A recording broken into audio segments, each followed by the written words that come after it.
నమస్తే. ప్రస్తుతం మనం జవహర్ నగర్ ఉన్నాం. ఇది మల్కాజ్గిరి పార్లమెంట్ పరిధిలో వస్తుంది అనమాట. సో ఇక్కడ ఈ జవహర్ నగర్ బస్తీ వాసులందరూ కూడా చాలా వరకు ప్రాబ్లమ్స్ ఉన్నాయి. ఎన్నిసార్లు రాజకీయ నాయకులు కావచ్చు, అధికారుల దగ్గర పోయినా సరే సాధ్యం అయితే లేవు అని చెప్పి ఈ నేపథ్యంలో ఈటెల రాజేందర్ ఇక్కడ పార్లమెంట్ ఎంపీగా మల్కాజ్గిరి ఎంపీ ఈటెల రాజేందర్ ఉన్నారు. సో వారి దగ్గరికి వెళ్తే స్వయంగా నేనే వస్తాను మీ దగ్గరికి అని చెప్పి ధర్నా కార్యక్రమం ఏర్పాటు చేశారు. మాట్లాడదు కొంచెం ప్రజలు.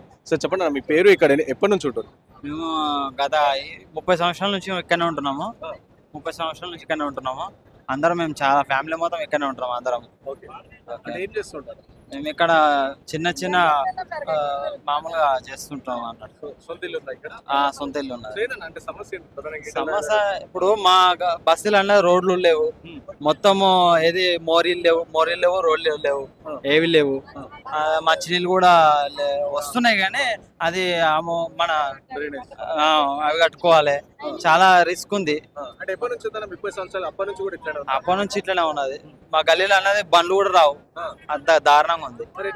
ఎలక్షన్ టైంలో రాజకీయ నాయకులు ఆలీలు వస్తారు, వచ్చినప్పుడు వాళ్ళకి చూస్తారు వెళ్ళిపోతారు. మా అయితే పట్టించుకోవట్లేరు, పక్క వేయించుకుంటారు కానీ మా బస్సులు అయితే వాళ్ళు వేయించుకోవట్లేరు.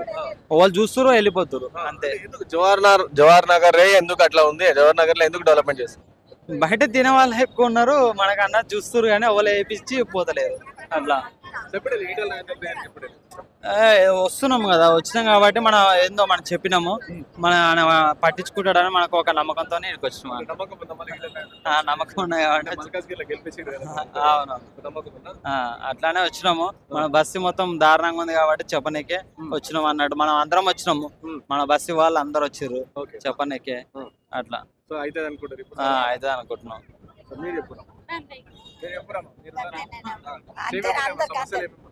మాకు రేషన్ కార్డు లేదు, మరి నేను ఒకదాన్నే ఉండా, మా పిల్లలు ఉండరు. కానీ ఏమి అక్కడ నడవడానికి రోడ్డు మంచిగా లేదు, చీకట్లో పోవాలంటే కింద పడతాం. లైట్లు లేవు, స్తంభాలు లేవు, అక్కడ ఏం చాలా ప్రాబ్లం ఉంది. ఎవరు వస్తారు కానీ చూస్తారు, పట్టించుకునేటోళ్ళు లేరు. చెప్తున్నాం రోడ్లు అక్కడక్కడ వేసిపోతున్నారు, మతికి వేస్తలేరు.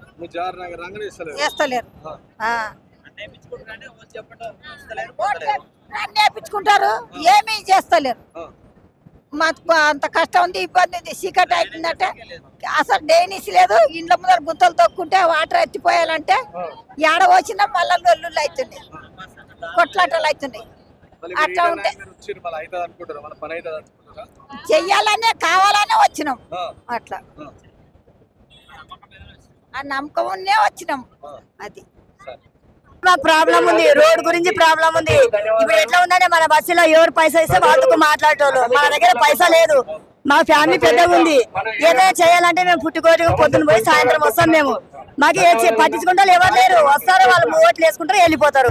మాకి ఒక చిన్న పిల్లలకి గందలాయం అని పెట్టినాము, దాని గురించి కొట్లాడి 4 సార్లు పోయినాం ఎంఆర్ ఆఫీస్ కి. పోయి వస్తున్నాం, తలా 10 రూపాయలు వేసి కూలేసి మా పిల్లలు అంతా ఆడుకునేటోళ్ళు ఉన్నారు మన దాంట్లో. బస్సులో మేము చేసుకునేటోళ్ళము పిల్లలు, కానీ మేము గార్డెన్ లెక్క లీడ్స్ పెడితే దానికి మళ్ళీ వచ్చి వేరే వాళ్ళు కబ్జా చేసుకున్నారు. దానికి పట్టించుకుంటే ఎవరు లేరు. మేము 25 సంవత్సరాల నుంచి ఉన్నాం ఇక్కడ, ఎవరు చెప్తాం వస్తారు వెళ్ళిపోతారు వాళ్ళు. మా పరిస్థితి ఏంది? ఇప్పుడు వర్షం వస్తుంది, ఇండ్లు చిన్నగా ఉన్నాయి. ఇప్పుడు అట్లా దానికి ఎవరైనా ఒక సాయం చేసి ఒక షెడ్ పిల్లలకి ఆడుకోవడానికి ఎవరైనా చిన్నవి ఉయ్యాల అట్లాగే కట్టిస్తారని మేము ఆశతో వచ్చినాం. వీడికి డ్రైనేజీలు లేవు, వర్షం వస్తే మొత్తం నీళ్లు ఇళ్ళకి వస్తాయి. ఎవరు పట్టించుకుంటారో? వస్తారు రోడ్లు పట్టుకొని పోతారు. ఇప్పుడు మా బాధలు మేము ఇప్పుడు ఈరోజు కూలీ డుమ్మ కొట్టి వచ్చినాం మేము. ఎందుకంటే ఒక పని సార్ వచ్చినాడు కదా అవుతుందని మేము రసీదాక తోలుకొని వస్తే వచ్చినాం. మేము మాకు పనులు కావాలా, మా పిల్లల గురించి మా గురించి వచ్చినాం అంతే. ఇప్పుడు ఎట్లా ఉంది రాజకీయం? ఎవరు 10 రూపాయలు ఇస్తే వాళ్ళతో మాట్లాడారు, మన దగ్గర పైసా లేదు, మనతో ఎవరు మాట్లాడరు. ఇప్పుడు ఇట్లా వచ్చినారు కాబట్టి మనకు పని చేయాలని మేము ఆశతో వచ్చినాం. అవుతుంది అనుకుంటున్నాం, మేము కావాలని అనుకుంటున్నాం. మళ్ళీ ఆయననే రావాలా, అవుతుందని అనుకునే వచ్చినాం మేము. అది మా బాధ్యత. అంతేగాని ఇక్కడ ఏముంది? ఇప్పుడు ఏదైనా చిన్న రూమ్ వేసుకుంటే వస్తాడు పోలీస్ అనేది, పర్మిషన్ ఉందా అంటారు. 25 సంవత్సరాల నుంచి ఉన్నప్పుడు పర్మిషన్ ఎందుకు రాదు? రేషన్ కార్డు ఇచ్చిండు, కరెంట్ ఇచ్చిండు, మరి పర్మిషన్ లేదే ఇచ్చిండా? ఓట్లు వేపించుకుని ఇచ్చిండు ఆయన. అన్ని చేసినాక మళ్ళీ ఇప్పుడు ఇల్లు కట్టుకుని ఎందుకు పర్మిషన్ రాదు? ఎందుకోసం రాదు? మన దగ్గర డబ్బులు లేవు. ఏ రేటో వస్తాడు, జోబులు పైసలు ఇస్తారా? 10,000 ఆపుతాం. ఎక్కడికి వెళ్ళి తీసుకొస్తాం? మేము తిన్నికే కష్టం ఉంది మాకి. పైసలు ఎక్కడి నుంచి వస్తాయి మాకి అట్లా చెప్తే ఏమంటే ఇంకా అక్కడే ఆపేస్తారు. ఏది కాదు మా బస్సులో వచ్చిన వాళ్ళు వెళ్ళిపోతారు. ఇంకా మా బాధలు మావి. ఏం చేయాలి? మేము పొద్దున్న పోవాలా, చేసుకోవాలా, దందా చేసుకునేటోళ్ళు ఉన్నారు, పూలు అమ్ముకునేటోళ్ళు ప్రతి ఒక్కరు ఉన్నారు. ఏదో ఆ గుడిసెలో వండి అట్లా ఉన్నది మా పరిస్థితి. మాకు రోడ్లు డ్రైనేజీ ఆ పిల్లల గురించి అది చేస్తే చాలా పుణ్యం ఉంటది.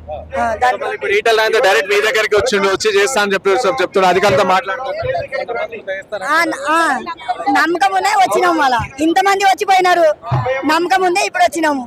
కేలర్ వచ్చినప్పుడు బస్సు చూసిండు, చేస్తా అన్నాడు, ఏడికెళ్ళి చేసి పోయిండు. ఈయన వచ్చిండు, మల్లారెడ్డి వచ్చిండు, మల్లారెడ్డి వచ్చి మా గుండెకాయ నీదే, మా గుండెకాయ మేము చేస్తామన్నారు. ఏం చేసిరు? వాళ్ళు వచ్చి వెళ్ళిపోయారు. కథ మా పరిస్థితి మాది అంతే. మాకు అన్ని పిల్లల గురించి ప్రతి ఒక్కటి మంచిది కావాలని మేము కోరుకొని వచ్చినాం.